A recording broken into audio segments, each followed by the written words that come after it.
Hey everyone, it's Paul Salazar over at Hilton Hyland Real Estate, Beverly Hills. Today we have the August 2023 market update. We're going to be comparing how this month compared to last month, and we're also going to do some comparisons of how this month compared to the rolling 3-year average before pandemic, so pre-pandemic levels.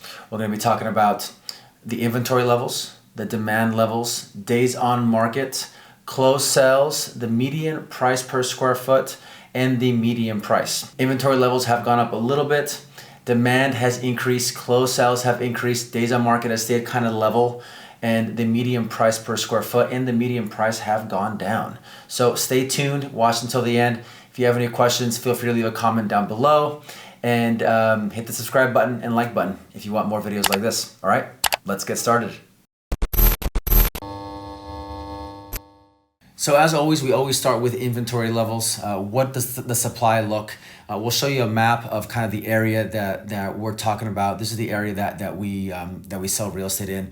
Basically anywhere from Los Feliz to Toluca Lake all the way down to Tarzana in the Valley, and as far south as like the 10 freeway, Culver City down to LAX, and as far north as Malibu. All right, so let's look at the inventory levels for this month of August. There was 2,531 houses on the market in August. Last month, there was 2,586. So there was an increase. So we saw a slight decrease in homes on the market, right around 55 less homes on the market. A small decrease, so there's not a significant change there. July and August, a lot of people are traveling during these months, so I'm not going to really pay attention to that number too much. But if you look at the pre-pandemic levels, 3,519 houses were on the market. The supply level was much higher. We're looking at a 38% decrease from the rolling 3-year average before COVID started. Again, people that are locked into a 2.5% to 3% interest for 30 years fixed. A lot of those people that may be looking to sell are holding back right now, maybe waiting for the rates to drop. Rates right now are kind of hovering around 7 up to 7.5, kind of depending on the type of loan. Again, we're seeing historic low inventory levels, which is keeping prices kind of level right now. They are dropping a little bit, and we will go over that in a bit when we talk about median price and median price per square foot. So now let's move on to demand.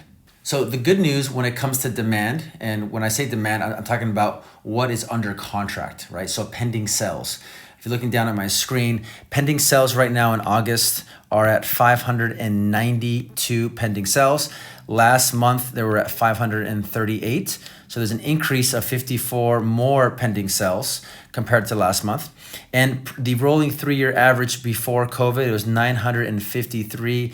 That's a 38% decrease in demand or pending sales compared to pre-pandemic levels. Well, no surprise there. The market is really soft, right? Rates are high, very low inventory levels, but there are a lot of buyers out there, right? So it is nice to see that there's an increase of 10% compared to last month. Now let's talk about days on market. So I like to track days on market. It's not the best indicator, but it's good to know how fast homes are selling. The reason why this may not be the best indicator is because a lot of times when a house is on the market for say 6 months, they take it off, they put it back on the market again at a reduced price, and then it sells, then the days on market isn't calculating what it was on the market for before, right?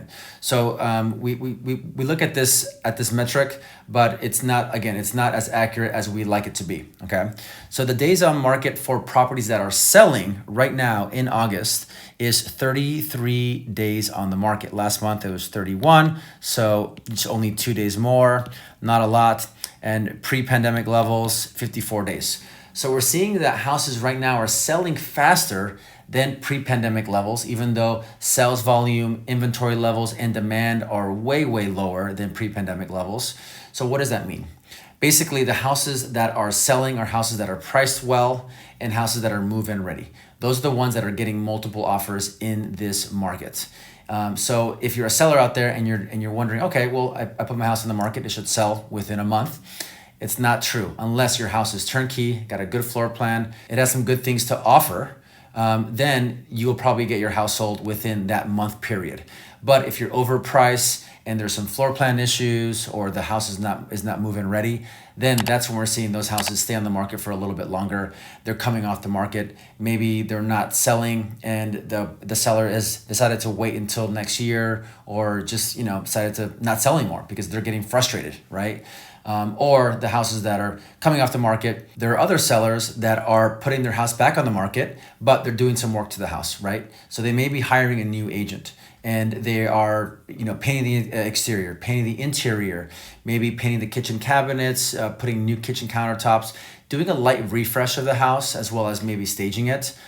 Cleaning the house up, cleaning the backyard, getting it really ready for the market, since the last time they had it in the market, didn't work. Maybe they hired that new agent that gave them some inspiration on what to do to get the house ready for the market. And those are the houses that are selling within that 33-day period. Now that we've talked about supply, demand, days on market, let's look at what is selling, closed sales.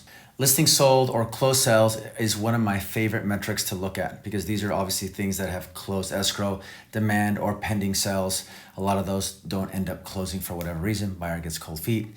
The house has a lot of issues. The buyer backs out, right? So let's look at closed sales here on my iPad. Right now in August, we saw there are 470 houses sold. Last month, it was 437. So there was an increase here of 8%, which is good to see, month over month. And then pre-pandemic levels, the 3-year average was 638 houses sold, and that's a 26% decrease. Again, we're looking at the same thing, right?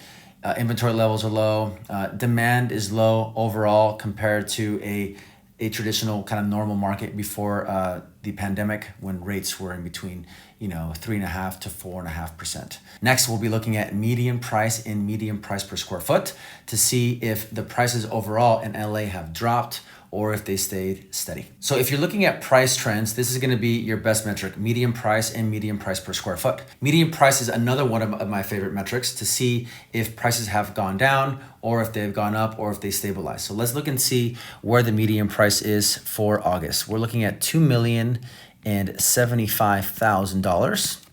Last month, the median price was $2,230,000.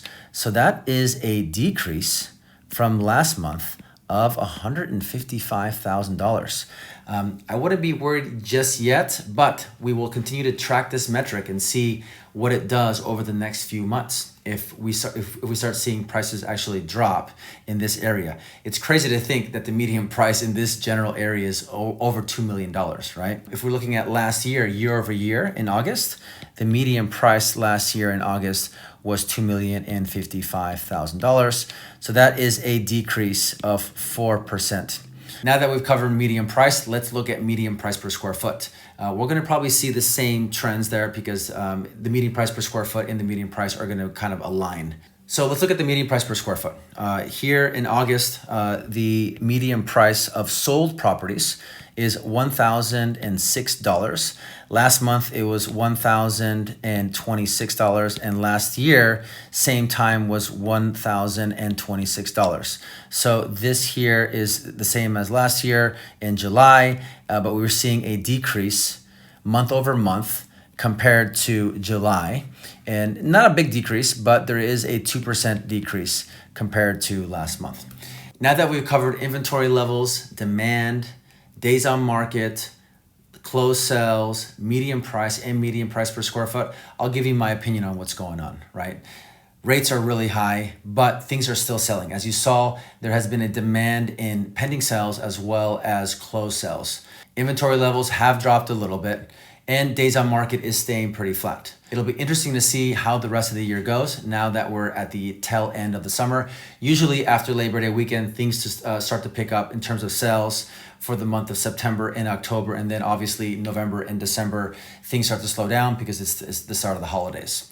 If you have any questions about this, if you want a market update in your neighborhood, I'm easy to reach at Paul Salazar Group on Instagram. You can email me directly, paul@paulsalazargroup.com, or give me a call, 310-387-1976. It was nice talking to you, and I'll see you next time. See you later.